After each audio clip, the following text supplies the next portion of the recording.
Article 370 और article 35A के मामले पे आज सुप्रीम कोर्ट में सुनवाई हुई। कुल 23 याचिका हैं, 23 याचिका, जिसमें से 10 याचिका हम लोगों की है, जो हम लोग कह रहे हैं कि आर्टिकल 370 खत्म होना चाहिए, आर्टिकल 35A खत्म होना चाहिए। और ये याचिकाएं हमारी बहुत पहले से चल रही थी।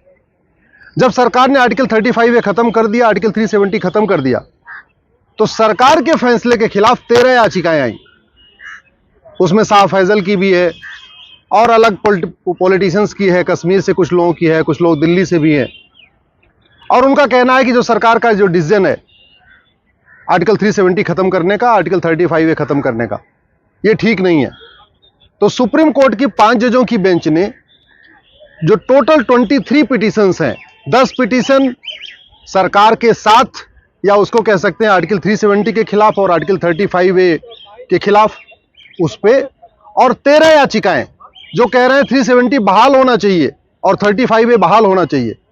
इन सभी 13 याचिकाओं को क्लब कर दिया है और इन सभी 23 याचिकाओं पे आज सुनवाई हुई है। सुप्रीम कोर्ट की 5 जजों की बेंच ने माननीय चीफ जस्टिस के अध्यक्षता में इस पर सुनवाई किया है।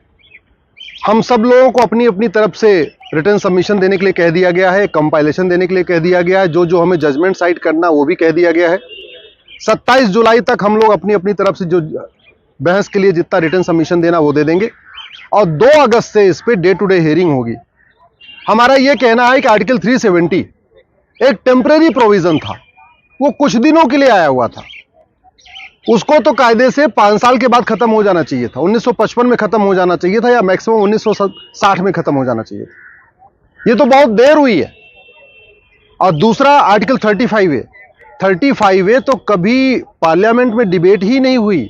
35A तो कभी पार्लियामेंट में कोई इस पे कोई चर्चा भी नहीं हुई, ना पार्लियामेंट ने उसको पास किया। इसलिए जो लोग कॉन्स्टिट्यूशन पब्लिश करते हैं वो लोग 35A लिखते नहीं है। कॉन्स्टिट्यूशन में आपको किसी भी पब्लिशर का कॉन्स्टिट्यूशन हो, उसमें आपको आर्टिकल 35 के बाद सीधे 36 मिलेगा, 35A मिलेगा ही नहीं। क्यों? क्योंकि वो कभी पार्लियामेंट में आया नहीं, बिल आया नहीं, चर्चा हुई नहीं, पार्लियामेंट से पास हुआ नहीं, सिंपल सा एक एग्जीक्यूटिव ऑर्डर से कर दिया गया। और इतना खतरनाक आर्टिकल 35A जो सीधे सीधे कश्मीर में रहने वाले हिंदुओं को सेकंड क्लास सिटीजन बना देता है, महिलाओं को सेकंड क्लास सिटीजन बना देता है, वहां रहने वाले दलितों को ऑफिसर बनने से रोकता है। जो भारत के जितने सारे कानून हैं उसके कारण आर्टिकल 370 कारण वहां लागू ही नहीं होते थे। प्रिवेंशन ऑफ करप्शन एक्ट नहीं लागू होता था, मनी लॉन्ड्रिंग एक्ट नहीं लागू होता था, ब्लैक मनी एक्ट नहीं लागू होता था, जितने भी लोकपाल एक्ट नहीं लागू होता था।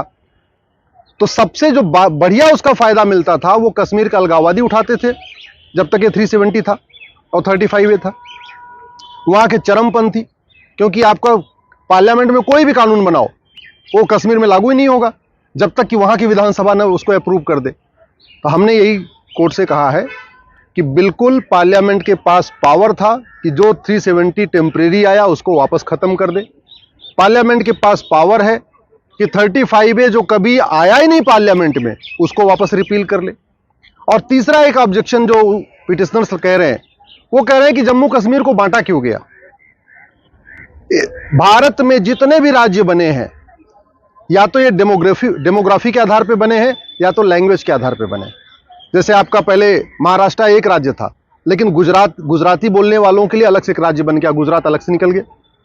ऐसे देश भर में जितने भी राज्य बने हैं वो या तो डेमोग्राफी के आधार पे बने हैं या तो लिंग्विस्टिक आधार पे बने, भाषाई के आधार पे। हमारा ये कहना है कि लद्दाख की भाषा बिल्कुल अलग है, लद्दाख की डेमोग्राफी बिल्कुल अलग है, लद्दाख में रहने वालों का कल्चर बिल्कुल अलग है। तो लद्दाख को यूनियन टेरिटरी बनाना बिल्कुल जायज़ है, इसमें कोई इलीगैलिटी नहीं है। और सुप्रीम कोर्ट इस मामले में इंटरफेयर भी नहीं कर सकता, क्योंकि ये पॉलिसी मैटर है, ये पार्लियामेंट का इश्यू है। पार्लियामेंट ने डिसाइड किया है कि हाँ, जम्मू कश्मीर को में से एक लद्दाख को निकाल के उसको यूनियन टेरिटरी बना दिया जाएगा। बाकी आगे की जो फर्दर हियरिंग होनी है वो तो 2 अगस्त से शुरू होगी। आगे और जो दलीलें आएंगी वो तो 2 अगस्त के बाद पता चलेंगी। लेकिन प्राइमा फेसाई हमारा मानना है कि आर्टिकल 370 जब खत्म हो गया, उसको बहाल करने की मांग करने वाली जितनी याचिकाएं हैं ये मेंटेनेबल नहीं है, ये खत्म होनी चाहिए। आर्टिकल 35A पास हो चुका है, इसलिए उसको बहाल करने की मांग वाली जितनी पिटीशन है ये डिसमिस होनी चाहिए।